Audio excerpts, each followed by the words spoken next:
আমার নতুন একটি ব্লগে তোমাদের অনেক অনেক স্বাগতম। আশা করছি ভালো আছো, সুস্থ আছো, আর আমরা অনেক অনেক ভালো আছি। আজকে সকালের ওয়েদারটা না অনেকটাই খারাপ, কিন্তু পরে কি হবে সেটা আর বলতে পারছি না। ওই সকাল থেকেই না ওই মেঘটা কালো হয়ে ঝমঝমে বৃষ্টি আরম্ভ করে দিয়েছে। আজকে না আমার মনটা অনেকটাই খুশি, কারণ এতদিন পর যে বৃষ্টি হবে সেটা না ভাবতেই পারছি না। আর মনে না অনেকটাই আনন্দ নিয়েছি যে আজকের বৃষ্টিটা যেন পুরো দিনটাই হোক, আর আবার না যেন ওই প্রত্যেক দিনের মতো রোদ বেরিয়ে যায়। আর জানো তো এখানে না এরকমটাই হচ্ছে এখন। ওই সকালবেলাটা একটু মেঘলা হয়ে থাকে, তারপর দেখতে দেখতে সেই ঠিকই রোদ বেরিয়ে যায়। আর এখন তো ওর মর্নিং শিফট চলছে, তাই জন্য না অতটা অসুবিধা হয় না, কিন্তু যখন ঘরে থাকি তখন অনেকটাই কিন্তু অসুবিধা হয়।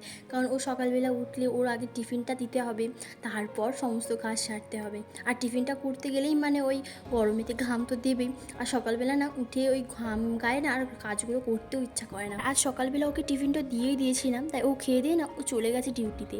আর আমি না একটুখানি বসেছিলাম, ওই ফোনই দেখছিলাম আর কি। আর জানো তো ফোন দেখলে না ওই 5 মিনিটের জায়গায় না কত যে ঘন্টা দেখা হয়ে যায়, মানে 1 ঘন্টার বেশিও হয়ে যায় জানো তো। ফোন দেখতে দেখতে যেন মনে হয় ফোনই দেখি এগুলো মনে হয়। আর মাঝে মাঝে তো মনে হয় যে ওই মিশো, ফ্লিপকার্ট এইগুলো নিয়ে দেখি।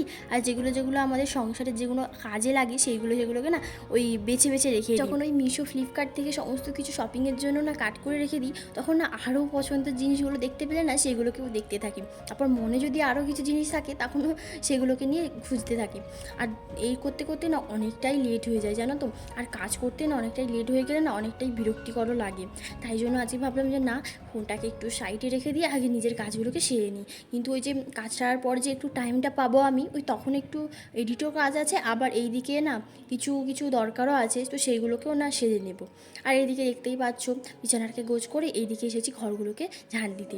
আর ঘরগুলো ঝাঁট দিতে সত্যি কথা বলতে গেলে আমার অনেকটাই বিরক্তিকরও লাগে, আর একটু ওই অস্বস্তিকরও লাগে। কেন বলো তো? কারণ ঘরগুলোকে ঝাঁট দিয়ে দিতে না ওই এত ওই চুলগুলো হয়েছে না, ওই ছোটো ছোটো বড় বড় চুলগুলো হয়েছে। আমাদের শুধু নয় গো, ওই জানলার বাইরে থেকে এতটা ওই চুলগুলো আসে না, আর কি বলবো, জানি না কী করে আসে, উপর থেকে ফেলায় না বাইরে থেকে আসে, আমি সেটাগুলো বুঝতেই পারি না। জানো তো এখন যেহেতু ওই খাবার জন্য টেবিলটা কিনা হয়নি, ভাবছি যে কিনবো। কারণ কেন বলো তো, ওই যে চুলগুলো আসে, আর সবসময় তো আর ঝাঁট দিলেই যে চলে যাবে এরকম তো ব্যাপার না। ওই ঝাঁট দিলেও না আবার সেই আসবে জানো তো। আমরা তো নিচে বসে খাই, তাই জন্য না ওই চুলগুলো থাকলে না অনেকটা অসুবিধা হয়। আর যতই মুছে বসো না কেন, সেই না সেই যায় উড়ে উড়ে, ঠিক এসেই যায়। আর এখন ভাবছি না একটা টেবিল কিনতে হবে। ভাবছি যে একটু তাড়াতাড়িভাবেই নেব, কিন্তু কেন বলো তো নিচ্ছি না, কারণ সমস্ত কিছু যদি একবারেই নিয়ে নিই না, তাহলে অনেকটাই অসুবিধায় পড়ে যাব। আর সত্যি কথা বলতে গেলে সংসারে সমস্ত জিনিস না ওই ধীরে ধীরেই কিনতে হয়, আর না হলে না অনেকটা অসুবিধাই হয়ে যায়। সেটা আমি না এখন বুঝতেই পারছি। আজকে সকালবেলা যে কী জানি কী হলো, যেন মনে হলো একটু দুধ চা খাই। আর জানো তো সকালবেলা এমনিতেও না আমি কিছু খেতে পারি না, আর আমার না খেতেও ভালো লাগে না। আর তাই জন্য ভাবলাম একটু বিস্কুট দিয়ে চা খেয়ে নিই। ওই দোকান থেকে বিস্কুট আর দুধটা নিয়ে এসেছিলাম, আর তার সাথে না ডিমও নিয়ে এসেছিলাম। তো এইদিকে দেখতেই পাচ্ছ, এইদিকে আমি চাটা করে নিয়েছি। আর নিজের জন্য চা করতে না ভালোও লাগে না, কিন্তু মাঝে মাঝে না ওই কী যে বানাবো করতে করতে না এগুলো বানিয়েই নিই। মাঝে মাঝে তো আমি ম্যাগি করেও খেয়ে নিই, মানে ওই যে মনের ইচ্ছা। আমার কখনো খেতে নাও ইচ্ছা করলে না কিছুই খায় না, এমনি বসে থাকি। কিন্তু কী বলো তো, আমাদেরকে না খেতে হবে, আর না খেলে না ওই যে শরীরের এনার্জিটা না থাকবে না। আর জানো তো যখন আমরা এখানে প্রথম এসেছিলাম, তখন না ওই দুপুরবেলা কি রাতের বেলা না ও খেতে আসতো না, মানে ওই যে ডিউটি থেকে ছুটি দিতে তারপরে ও আসতো। আর এখন যেহেতু সাইকেলটা হয়ে গেছে, তাই জন্য ও খেতে আসে। আর তখন না ও খেতে আসতো না, আর তাই জন্য না ওই যে সকালবেলা আমি টিফিনটা করতাম ওই হালকা টাইপের, আর দুপুরবেলা না কোনো রান্নাটাই করতাম না। ওই যে ডিউটি থেকে আসতো না, ওই তখনই যে খাবারটা করতাম তখনই একসাথে খেয়ে নিতাম। আর জানো তো একা একাও না খেতে ভালো লাগতো না বলে না কিছু রান্নাও করতাম না। আর মাঝে মাঝে যদি ওকে বলে দিতাম না, এত বকাবকি করতো না, কি আর বলবো। আর তখন যেন মনে হতো না না আর বলবো না ওকে, আবার যদি আমাকে রান্না করতে হয় এই ভয়তে, জানো তো। এখন জানো তো যখন আমি একা থাকি ঘরেতে, তখন না নিজের জন্য যে কিছু একটা বানাবো সেটা করতেও না অনেকটাই বিরক্তিকর লাগে। যেন মনে হয় যে কেউ যদি আমাকে একটু রান্না করে খাওয়াতো, এটাই যেন কি মনে হয় জানো তো। আমাকে না এই সংসারের একাই না সব কিছু করতে হয়। আর সত্যি কথা বলতে গেলে আমার বর না অতটাও মানে হেল্প করে দেয় না আমাকে। ওই মাঝে মাঝে ওই রান্নাটাই একটু করতে আসে আর কি, মানে সমস্ত কিছু আমিই করে দিই, ও শুধু এই রান্নাটার কাছেই আসে কিন্তু। আর তাই জন্য অনেকটা মাঝে মাঝে বিরক্তিকরও লাগে। আর তাই জন্য যে আমার বর ভালো না সেটা কিন্তু বলছি না, সত্যি কথা বলতে কিনা ও অনেকটাই ভালো। আর আমি যে ওকে পেয়েছি আর ও যে আমাকে পেয়েছে সেটা আমি জানি না, কিন্তু আমি যে ওকে পেয়েছি জীবন সঙ্গী হিসেবে, কিন্তু সত্যি ও খুবই ভালো। আর শুধু আমার হাজব্যান্ড বলে বলছি না, সত্যি ও খুবই ভালো আর কি, মানে মানে একটা বন্ধুর মতো আর কি। না একটু সাহায্য করলি বা, কারণ ওর না কোম্পানিতে অনেকটাই মানে আর কি বলবো, ওই যে 12 ঘন্টা করে ডিউটি করছে, আর তারপর তো ওকে কিছু বলতে পারবো না, তাই না? তো সেই জন্য যদি বরের দোষ দিই কী আর করবো বলো। আর আমাদের সব মেয়েদের কিন্তু নিজের হাতেই সংসারটাকে সামলাতে হবে, আর বরেরা তো ওই বাড়ির বাইরেরই কাজগুলো সারে। আর যদি তারা যদি বাইরের কাজগুলো না সারে, আমরা যদি ঘরের কাজগুলো না সারি, তাহলে হবে কি করে বলো? এইদিকে দেখো, তোমাদের সাথে কথা বলতে বলতে আমার রান্নাগুলো সমস্ত কিছু সারা হয়ে গেছে। আর জানো তো আমি না স্নান টান করে না রান্নাগুলো করতেছিলাম, আর রান্নাগুলো করতে করতে না এই জামা কাপড়গুলো আর মিলতেই ভুলে গেছি। আর তাই জন্য ভাবলাম যেহেতু রোদটা বেরিয়ে গেছে, তাড়াতাড়ি করে এগুলো মিলে দিই, আর হাওয়া তো দিবেই, হাওয়া দিলে না তাড়াতাড়ি করে শুকনো হয়ে যাবে। তাই জন্য ভাবলাম আগে এইগুলোকে মিলে দিই, তারপরে গিয়ে না ওই রান্নাঘরটাকে একটু পরিষ্কার করব। আর রান্নাঘরটা না অনেকটাই ওই তেল মশলা তো লাগে, তাই জন্য না খারাপ দেখতে লাগে। তো সেইগুলো যদি প্রত্যেক দিন আমরা যদি মেয়েরা পরিষ্কার করি না, তাহলে না অনেকটাই সুবিধা হয়। দেখো, বাড়িতে কে আসবে না আসবে সেই অপেক্ষায় তো আর আমরা এই কাজগুলো ফেলে দিয়ে রাখতে পারবো না। আমাদের মেয়েদের একটুখানি চোখ পড়লেই না এই কাজগুলো করতে ইচ্ছা করে।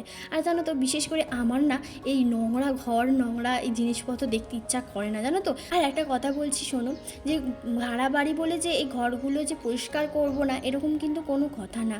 নিজেদের মন যদি পরিষ্কার থাকে না, তাহলে সমস্ত কিছুই পরিষ্কার থাকবে। আমাদের বাড়িতে যেই জিনিসপত্রগুলোই থাকুক না কেন, সেই জিনিসপত্রগুলোকে নিয়ে কিন্তু আমাদেরকে চলতে হবে।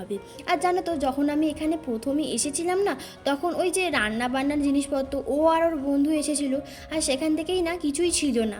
আর আমি যখন এসেছিলাম তখন আমি খালি ভাবতাম যে আমার কেন কিছু নেই এসব, কিন্তু তারপর না ধীরে ধীরে সমস্ত কিছু হয়ে গেছে। এই তো তোমরা দেখতেই পাচ্ছ, রান্নাঘরে এখন আমার কত কিছু জিনিস হয়ে গেছে। আরও ধীরে ধীরে যখন এখানে থাকতে লাগবো, আরও কত কিছু জিনিস হয়ে যাবে। আর এখন তো ভাবছি যে ফ্রিজ নেব, অনেক কিছু নেব, এগুলো কোনো অনেক কিছুই ভাবি, কিন্তু মাঝে মাঝে না ঘরের কথা মনে পড়লে না আর যেন কিছু নিতেই ইচ্ছা করে। আর জানো তো, মানে আমাদের মেয়েদের যেহেতু নিজের বাড়ি হয় না, সেটা কিন্তু সবাই জানো, মানে আমার মানে শ্বশুর শাশুড়ি যেটা বাড়ি আছে, মানে আমাদেরও বাড়ি আর কি, কিন্তু ওই যে ভাগ্যের লেখা, এখন তো তারা বলছে আমাদের বাড়ি না। ওসব ছাড়ো, তোমাদেরকে এইসব কথা পরেই বলবো একদিন, যদি তোমরা জানতে চাও। জানো তো, আমার হাজব্যান্ডের যেহেতু এখানেই কাজ আছে, তাই জন্য ভাবছি আমরা না এখানেই থাকবো, যতক্ষণ না আমাদের একটা বেবি হচ্ছে, ততক্ষণ না আমরা এখানেই থাকবো। আর এইদিকে দেখতেই পাচ্ছ, আমি না এইদিকে এই রান্নাঘরটা পরিষ্কার হচ্ছি। আর ওই যে কন্টেনারের যে জায়গাগুলো আছে না, ওইগুলোকে শোনায় না, জানো তো, কারণ আজকে না ও তাড়াতাড়ি খেতে চলে এসেছিলো, আর ওকে তো খেতে দিয়েছি, আর তাই জন্য না হাতে একটুকু টাইমও নেই, কারণ ওর পাশে না একটু বসে থাকতে হবে। আর না থাকলে না ও অনেকটাই রেগে যাবে আর কি, যে বলবে আমি এলেই কি তোমার এত কাজ বেড়ে যায়, তুমি কি একটুখানি এসে বসতেও পারো না, এরকমভাবে বলে। আর সেই জন্য না আমি এগুলোকে তাড়াতাড়ি করে নিচ্ছি। আর আমি জানো তোকে বলছিলাম যে দেখো, এখানে যদি আমি এগুলো করে রেখে দিই না, ওই সাদা টাইপের ওই স্পটগুলো পড়ে যাবে, আর দেখতেও তো কেমন বাজে লাগবে বলো, বারবার কি আমি এরকম করে ধুতে থাকবো? তাই জন্য তাড়াতাড়ি করে হাতটা চালিয়ে নিই, আর তারপর তোমার কাছে যাচ্ছি বসতে। ওর কাছে বসতে কেন বলছি বলো তো, ওর যদি কিছু চাওয়ার থাকে তাহলে সেটা তো আমাকে বলতে পারে বলো, আর না হলে না ও ওই হাত পেটা খেয়েই চলে যায়।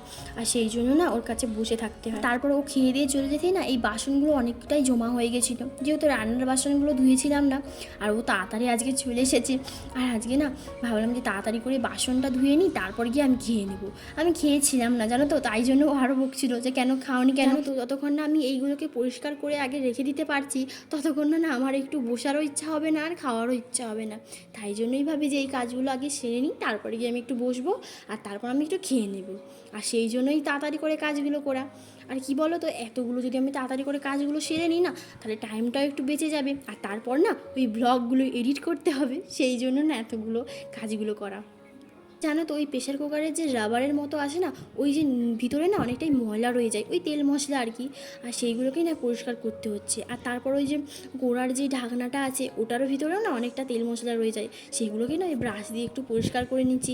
আর না পরিষ্কার করলে না কেমন একটা দেখতে লাগে আর কি। আর এইদিকে না জানো তো, আমার অনেকটাই যেহেতু লেট হয়ে গেছে, ভাবলাম না এই ঘরগুলো মুছে নিই তাড়াতাড়ি। আর তোমরা তো দেখলেই ও খেয়ে চলে গেছে। হ্যাঁ গো, যখন ওকে খেতে দিলাম না, তখন ওইখানটায় পরিষ্কার করে রেখেছিলাম। আর এখন দেখতেই পাচ্ছ ভালো করে করে মানে ঘরগুলোকে পরিষ্কার করে নিচ্ছি। আর কি বলতো, রান্নার পর যদি না পরিষ্কার করি না, এগুলো কেমন একটা দেখতে লাগে। আর রান্নার আগে যদি আমি করে নিই আবার খারাপ হয়ে যাবে, আবার আমাকে মুছতে হবে। তাই জন্যই একেবারে মুছানোটা। এদিকে দেখতেই পাচ্ছ আমি টিভি চালিয়ে দিয়ে রেখেছি। আর টিভি চালিয়ে দিতে যদি কোনো কাজ করি না, সেগুলো না তাড়াতাড়ি হয়ে যায় আর খুব সুন্দরভাবেই হয়ে যায় কিন্তু। আর এইগুলো করতে করতে না অনেকটাই খিদে লেগে গেছিলো। আর আজকে লাঞ্চে কি বানিয়েছিলাম জানো? ওই আলু সোয়াবিনের তরকারি, কুমড়ো ভাজা আর ডিম সিদ্ধ। আর এখন দেখতেই পাচ্ছ একটু সন্ধে হয়ে এসেছে। আর এখন ঘুরতে টাইম হচ্ছে ওই 7:30টার কাছাকাছি।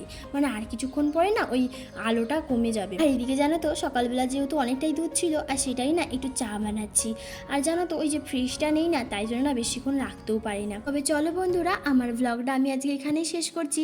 আর এতক্ষণ আমার ভিডিওটি দেখার জন্য অনেক অনেক থ্যাংক ইউ। আর যদি ভিডিওটি ভালো লাগে অবশ্যই কিন্তু লাইক, কমেন্ট অ্যান্ড শেয়ার করতে একদমই ভুলবে না। যারা নতুন আমার ভিডিওটি দেখছো তারা প্লিজ আমার চ্যানেলটাকে সাবস্ক্রাইব করে পাশে থাকা বেল আইকনটাকে প্রেস করে নিও, যাতে করে আমার সমস্ত ভিডিও তোমাদের কাছে পৌঁছে যায়।